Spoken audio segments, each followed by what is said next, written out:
Greetings, magnificent souls, to the Attract Health, Build Wealth podcast, where we have open and honest discussions about ourselves. This is your host, Lily Bewley, and I'm honored to have conversations here with thought leaders, visionaries, healers, and even solo conversations with myself about things that I am currently reflecting on. This is a place where we break down, break away, and break through our emotional trauma, allowing ourselves to attract health, build wealth, and live a peaceful life. We are tired of being sick and tired. We are tired, but we are not giving up. We know that there is something magnificent inside of us. And because we are fighting daily, hourly, and by the minute, fighting ourselves, our kids, our spouses, we have to do things differently. We have to break the cycle. We don't have a million chances. We have to be happy now. We have to find a way. So how do we do that? How is that possible? If you look around at what society is telling you, they tell you that what we're doing is impossible. Yet it's happening every single day. And it's happening through the practice and the love that we call awakening the magnificent soul. We are all magnificent souls, and these are our stories of healing. Today in episode 70, I welcome Amber Hagberg to the show to spill all of the tea on self-love and self-care. But before we get into the podcast, don't forget to let me know your thoughts about this episode, any feedback you have, or anything you'd like me to cover on future podcasts at epiphanyvault.com. Remember, it is a safe place, and I would welcome the discussion. And today's episode is brought to you by the Align into Authenticity 101 coaching program. This program is for you no matter where you are on your healing journey. If you want to connect back inwardly towards yourself, if you want to heal your emotional anxiety and receive the limitless love in your relationships that you've always wanted, this is for you. You can schedule a complimentary chat to see if it's the right fit for you by going to meetwithlily.com. Also note, this program is closing on July 27th, and I'll have the links in the show notes. And now on to the show. Amber was a small-town farm girl who experienced abuse on all levels while she was growing up. She lost her dad to cancer at 17 and had to grow up pretty quickly with her parents not around. So she found herself with yoga, and yoga found her and transformed her life. And since that moment, she's committed herself to giving back to yoga what yoga has given to her. And she's been changing the lives of hundreds of women through this yoga teacher training and also yoga retreats we talk about in online coaching as well. And here's my conversation with Amber Hagberg. Amber, thank you for coming on the show. Thank you, Lily, for having me. I'm super excited. Yeah, I'm excited to have this conversation with you. Really, you kind of just came into my world. I think we work a lot on similar things, but to really start off, I would love for you to share with the audience your journey. I know you focus a lot on self-care, you focus a lot on self-love, and also yoga. And if you'd like to share, I would love to hear kind of how you got to this place. Yeah, so basically, I realized I needed self-love and self-care after being in two long-term relationships from the time I was 14 to 27, and then ending that second relationship being like, who am I? What do I want? Where do I want to go? And it was like the first time that there was like, oh, I'm going to start to prioritize myself. And it was just so happened that I was a yoga teacher getting involved into yoga and sharing the gift of yoga as it had come into my life at a time where I was really down, and it was like the one place that I felt at home. So after realizing that I didn't know who I was, I didn't know what I want, I wasn't happy, I just kept coming back to my yoga mat. And so many journeys along the way that got me from farm town Iowa girl moving across the country to Colorado, where I started to study yoga, packing up, selling everything I owned in Colorado to move to the beach in Costa Rica, where I was like, I just want to slow down, be in nature, teach yoga on the beach. That really, since COVID happened, propelled me to come online more and start sharing what I've learned in the last 3.5 years about self-love and self-care, and how prioritizing ourselves and our rituals connects us deeper to ourselves. Mm, that's so beautiful. You cut out with that last word. I missed it, but maybe it'll come back. What have you learned? I'd love to hear that. What Yeah, what I realized is that I was prioritizing what society told me I should be doing, going to school, having a job, Yes. and doing those things. And I was like, but there's something missing. And so what I learned along the way is like sometimes we have to get off the beaten path and break the rules that we were given and start to just find what our heck yes is. Like if it's not Mm, just like a this is mine, yes I want to do it, then it's okay to say no. And so what I've learned is that listening to your own heart as a compass, as a guide. Of course we need to have people in our like corners supporting us and guiding us, but it's really important to listen to what makes us happy, because what makes you happy, what makes her happy, what makes him happy is so different than what makes me happy. And self-care can look so different for each one of us. And for a while my self-care was doing nothing, because I was so good at being busy and doing that. Actually my self-care was like, I'm going to rest today, my body needs a break. yes. Yes. I so relate to, I call it the cookie cutter lifestyle of, man, I relate to that so much of really trying, for me, it was really trying to, follow this path that other people had set out for me, right? Like the degrees and the way that we're supposed to look and the boyfriend that we're supposed to have or whatever. And like for me, it was that my breaking point was when I had done all of that stuff and I still didn't feel any type of happiness. So I totally get that. Absolutely. Yeah, I had it all, everything they told me that was supposed to be there. Mhm. And my mantra in my mind was, I just want to be happy. What's missing? Yes. Yes. I am so on that level for sure. And I love what you said about self care and self love. It's so important. I'm actually writing a book about this right now, and I'd love to have you look at it, peek at it maybe in a year or so. But how would you define self love and or self care? Because this is kind of what my thoughts on it are. Is that it's loud out there. Like it's loud. There's so many things competing for our attention, and we have social media, and we have Facebook, and we have Instagram, and all this other, not to mention all this other stuff going on. And sometimes I feel like when that people's self-love definition, not all the time, but I do feel like that it's sometimes a little bit skewed because it's based on validation and it's based on, other things that are kind of outside of ourselves. And I'm guilty of this, obviously.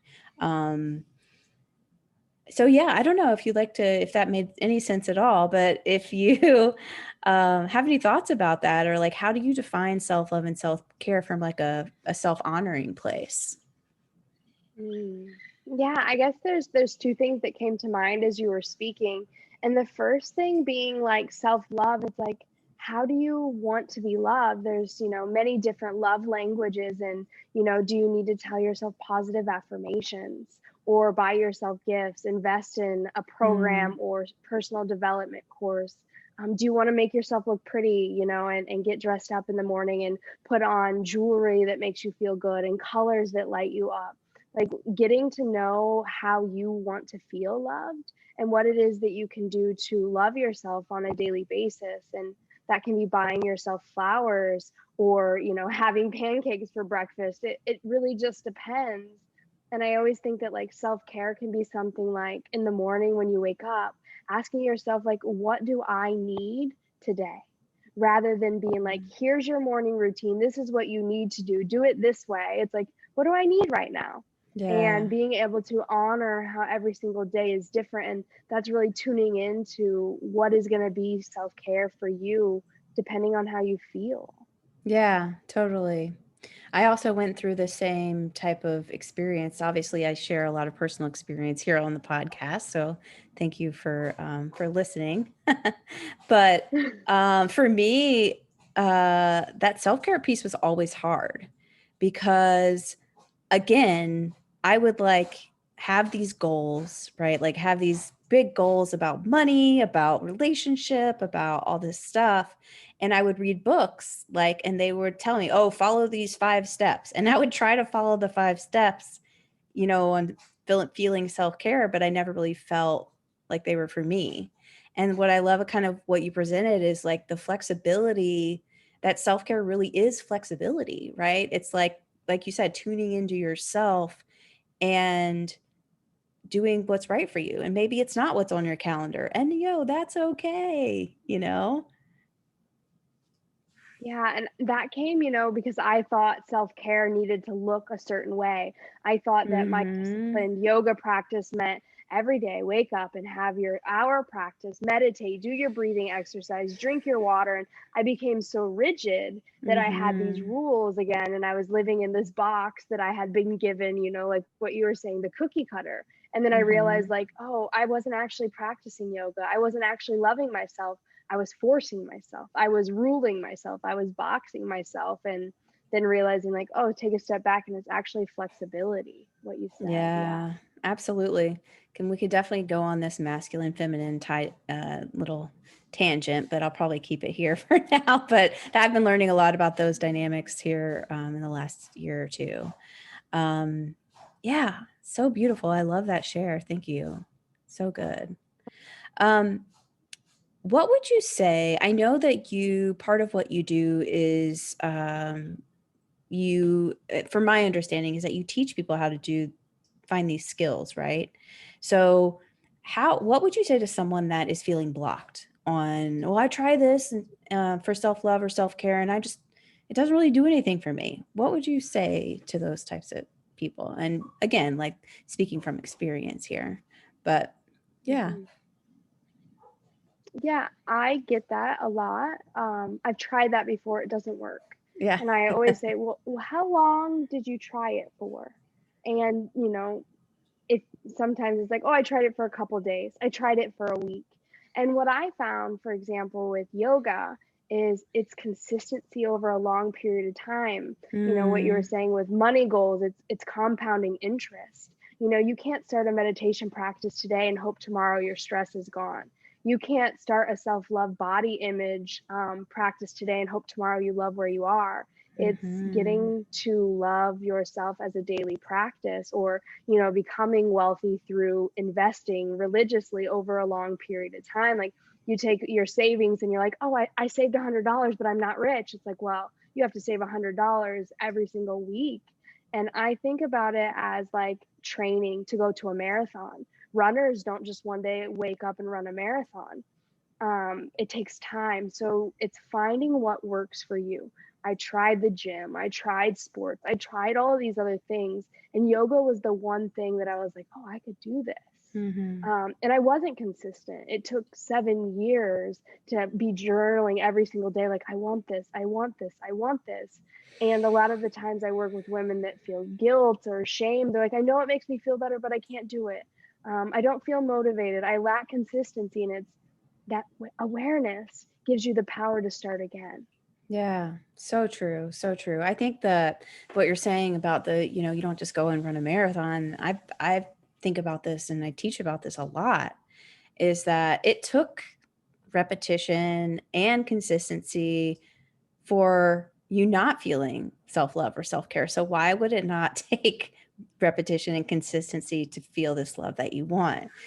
That's a whole nother, I feel like it's like another conversation about like, these instant gratification and all that stuff. But at least from my experience and my journey and my growth, it has taken, a little bit of courage, to do the stuff that I didn't want to do, and a lot of kindness, self-kindness and self-compassion, some consistency, like you're saying, and repetition. It's like, yeah,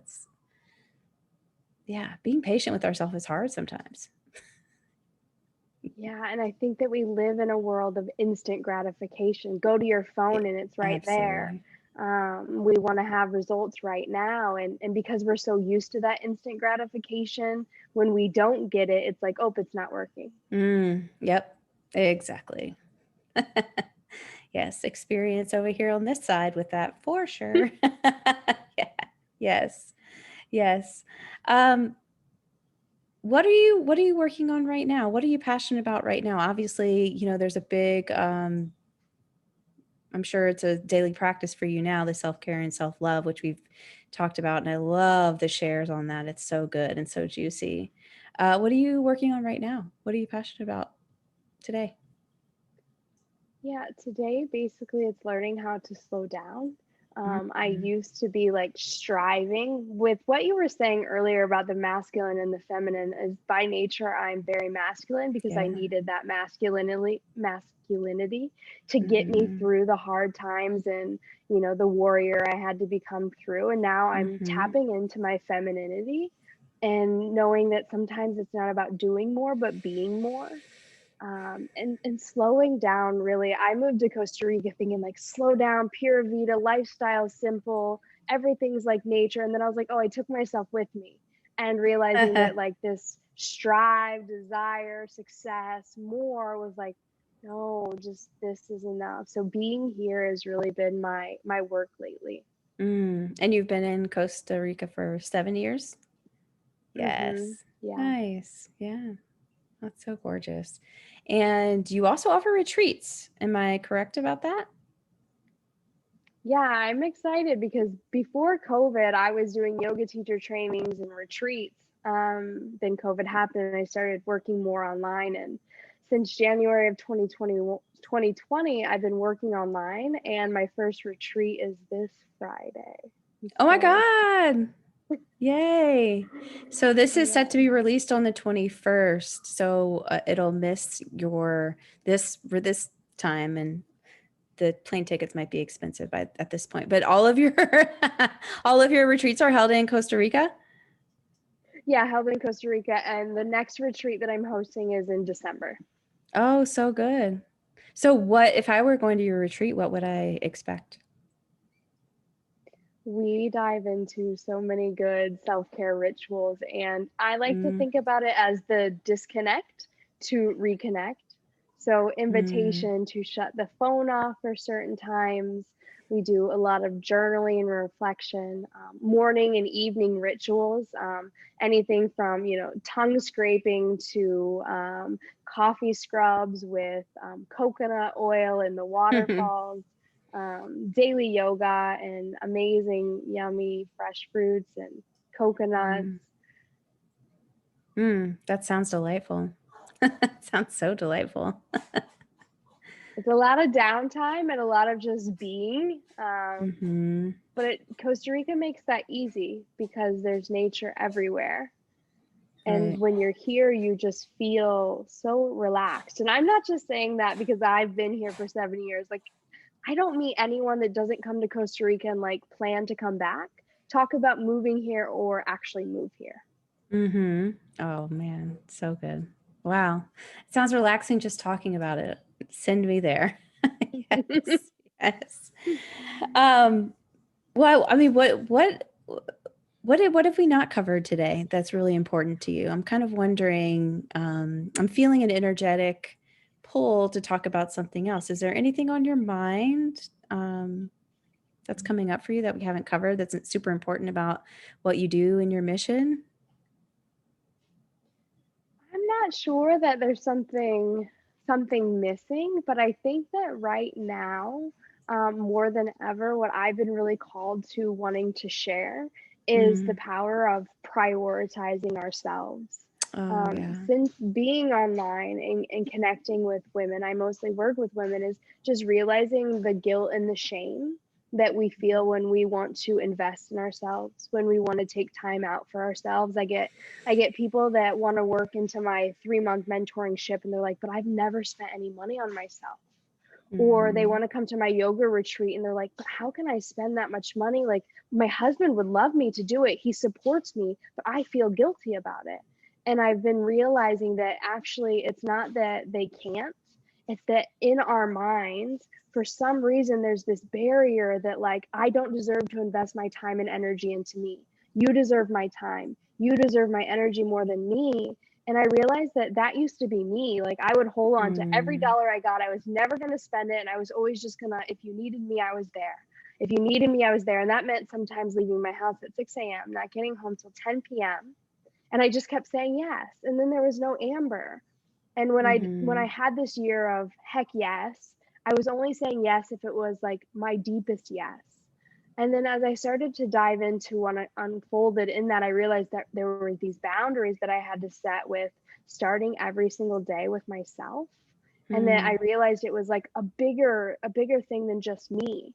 And so I've been really relating to so many women that struggle with that, like, yes, I'm going to say yes to me now. I'm going to do this for me. And I always, like, I've been really just trying to engrave this into the people that I chat with, is that this is the longest relationship we'll ever have, is the one that we have with ourselves. It's yes. the closest relationship that we can ever have. And yet it seems to be, for myself included, and then the women that I work with, that we all feel like everyone else deserves us. But Mm, then when we think about it, like, this is the only relationship you have that is your entire life. So how can we start to nourish it, love it, be with it, and tend to it like we do everything else in our world? right. If we only gave as much energy to us as we did to other people, man, Hmm. what a shift that would be. So powerful. It really is. It really is. I love that. Oh man, I love that so much. Um, and prioritizing is a huge. Sometimes I think about these things like prioritizing and empowerment.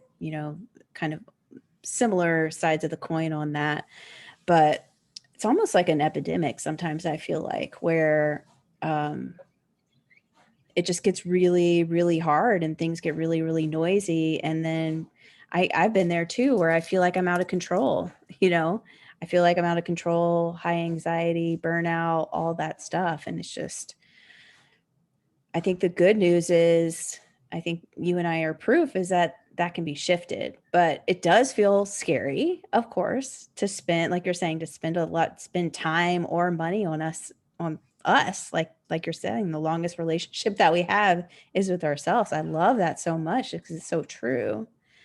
Um, I can remember the first time I invested, 4 figures in my development, and man, I thought I was going to die. you know, but it is really important. I think it's just. I also think about all the stuff that I had put in place of that, like coping mechanisms like food or books or alcohol or all this other stuff. Would have been a lot easier just to cut to the chase and get to my personal development. But I am where I am, and I'm beautiful the way where we are or where I am here with my development too. But yeah, that's such a great share. Thank you. I love it. Yeah, and I think it's a journey too, right? Like, I So always yeah. remind everyone that, like, I didn't get here like it was easy. It was exactly what you said: struggles with food, alcohol, Mhm. drugs, boys, being Mhm. busy, and it was like, scary. And I think staying where we are sometimes can be comfortable. And to take that step into the unknown, into the uncomfortable, like what you're saying, the 4-figure investment in self, it's like, can I do this? And then when we find out what happens when we do start to prioritize ourselves, we become a better version of ourselves. Oh yeah, it's so massive. So expansive. Just gorgeous. Yes. Woo. Hmm. Got me all tingly. I got goosebumps. Yeah. Well, awesome. I so appreciate you spending time with me. I love chatting with like-minded women, like-minded community. Um, where can my people find you? I know you have an Instagram, you have a Facebook. I'll put all that in the show notes. And you have a retreat, like we mentioned, coming up in December, which sounds amazing. Uh, anywhere else that you want to kind of drop right now? Yeah, I mean, Instagram, Facebook are the best ways to contact me. And soon I'll be launching the Yoga Off the Mat podcast, which you'll also be being interviewed on Ooh, soon. So stay tuned. I would love that. When's the release? Do you know yet? Yeah, this July 15th, Cool. Awesome. this Perfect. Friday. Yay. Well, thank you so much to sharing your journey and connecting with me here in this space. I appreciate you. Yeah, thanks for having me. And I'm excited for your book as well. Thank you.